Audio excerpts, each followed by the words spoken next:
My husband, we were both in the car and we were driving. And I was looking at the siding of houses, and I noticed the siding was wavy, and I said to my husband, Brian, is the siding wavy on those houses? And he said, no. With a history of macular degeneration in her family, Gail Glazier was beginning to see the signs of a disease that terrified her. I was really apprehensive about what the future was going to be because my father, when he had it, there were no treatments. When he was very sick, I knew this was happening to me, and I chose not to tell him. I did not want him to know that his daughter was going to go blind. I was really afraid, but I knew that if I came to Mass Eye and I saw Dr. Lowenstein, that if anyone had anything going on, that he would know what to do. Unfortunately, he said, Gail, you have the macular degeneration right now. Then I thought, you know, what am I going to do? I'm an English teacher. I'm going to lose my vision. And I know the tears just came out. And one of his fellows came over and took my hand and put his other hand on my shoulder.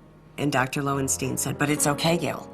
We have the new treatment. We have the Lucentis.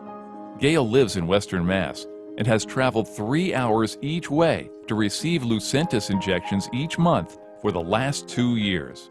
And that although she would have to return monthly for injections in the eye, which sounds awful, that the treatment could stabilize the vision in 90 or 95% of cases and actually produced improvements in about 30 to 40%.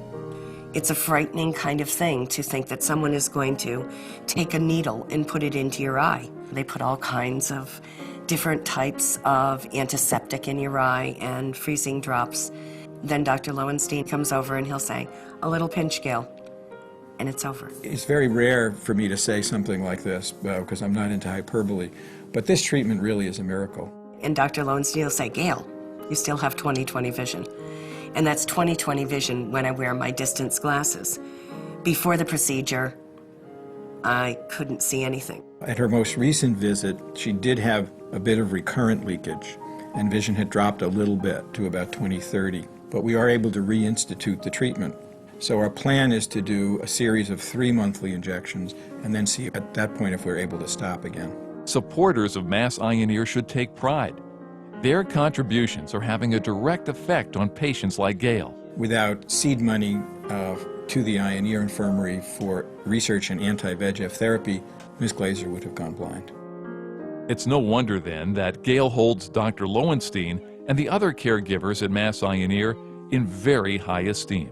Kids look at people like Tom Brady as a hero.